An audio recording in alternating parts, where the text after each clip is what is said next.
breakfast time. We're beginning the book of Colossians. Shaul, an emissary of Yeshua Messiah, by the desire of Elohim, and Timotheus our brother, to the set-apart ones in Colossae, and to true brothers in Messiah, favor to you, and peace from Elohim our Father, and the Master, Yeshua Messiah. We give thanks to the Elohim and Father of our Master Yeshua Messiah, praying always for you, having heard of your belief in Messiah Yeshua and of your love for all the set-apart ones.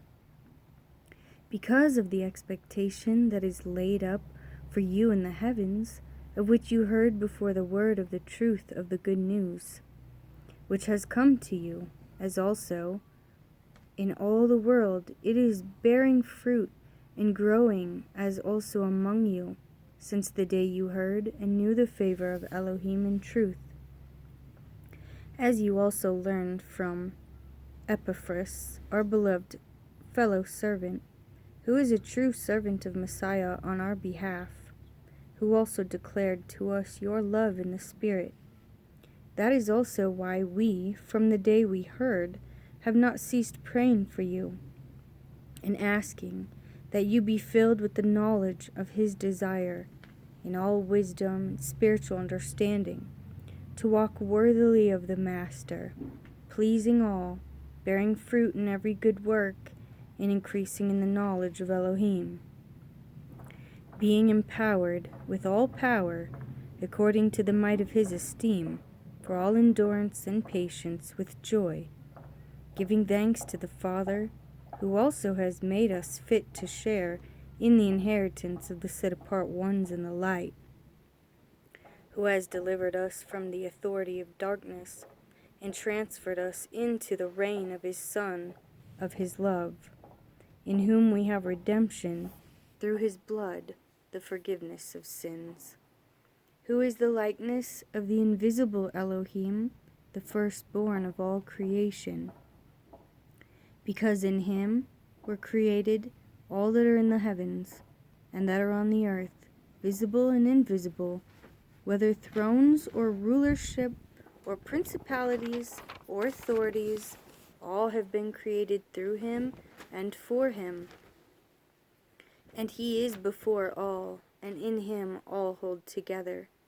And he is the head of the body, the assembly, who is the beginning, the firstborn from the dead, that he might become the one who is first of all. Because in him all the completeness was well pleased to dwell, and through him to completely restore to favor all unto himself,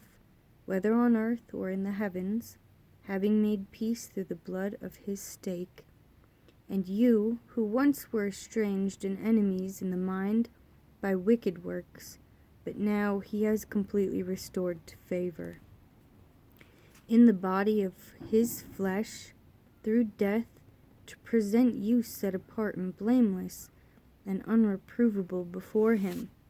if indeed you continue in the belief founded and steadfast, and are not moved away from the expectation of the good news which you heard, which was proclaimed to every creature under the heaven, of which I, Shaul, became a servant, who now rejoice in my suffering for you, and fill up in my flesh what is lacking in Messiah's afflictions, for the sake of his body, which is the assembly, of which I became a servant, according to the administration of Elohim, which was given to me for you, to fill the word of Elohim, the secret which has been hidden from ages and from generations, but now has been revealed to his set-apart ones, to whom Elohim desired to make known what are the riches of the esteem of this secret among the nations, which is Messiah in you, the expectancy of esteem, whom we announce, warning every man and teaching every man in all wisdom, in order to present every man perfect in Messiah Yeshua, for which I also labor, striving according to the working of him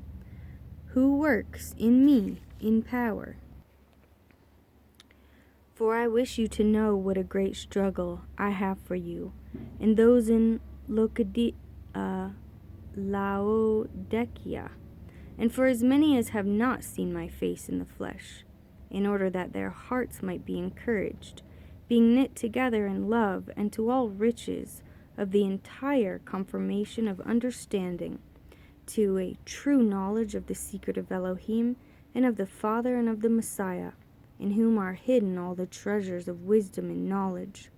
And this I say, so that no one deceives you with enticing words. For though I am absent in the flesh, yet I am with you in the Spirit, rejoicing to see your good order and the steadfastness of your belief in Messiah. Therefore, as you accepted Messiah Yeshua the Master, walk in him, having been rooted and built up in him, and established in the belief as you were taught, overflowing in it with thanksgiving. See to it that no one makes a prey of you through philosophy and empty deceit, according to the tradition of men, according to the elementary matters of the world, and not according to Messiah. Because in him dwells all the completeness of Elohimness bodily, and you have been made complete in him, who is the head of all principality and authority. In him you were also circumcised, with a circumcision not made with hands, in the putting off of the body of the sin of the flesh by the circumcision of Messiah, having been buried with him in immersion, in which you also were raised with him through the belief in the working of Elohim who raised him from the dead. And you being dead in your trespasses, and in the uncircumcision of your flesh, he has made alive together with him, having forgiven you all trespasses, having blotted out that which was written by hand against us, by the dogmas which stood against us, and he has taken it out of the way, having nailed it to the stake. Having stripped the principalities and the authorities, he made a public display of them, having prevailed over them in it. Let no one therefore judge you in eating, or in drinking, or in respect of a festival, or a new moon, or Sabbaths, which are a shadow of what is to come, but the body of the Messiah. Let no one deprive you of the prize, one who takes delight in false humility and worship of messengers, taking his stand on what he has not seen, puffed up by his fleshly mind, and not holding fast to the head, from whom all the body, nourished and knit together by joints and ligaments, grows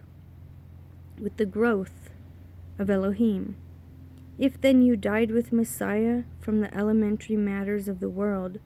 why, as though living in the world, do you subject yourself to dogmas? Do not touch, do not taste, do not handle, which are all to perish with use, according to the commands and teachings of men. These indeed have an appearance of wisdom in self-imposed worship, humiliation, and harsh treatment of the body, of no value at all, only for satisfaction of the flesh.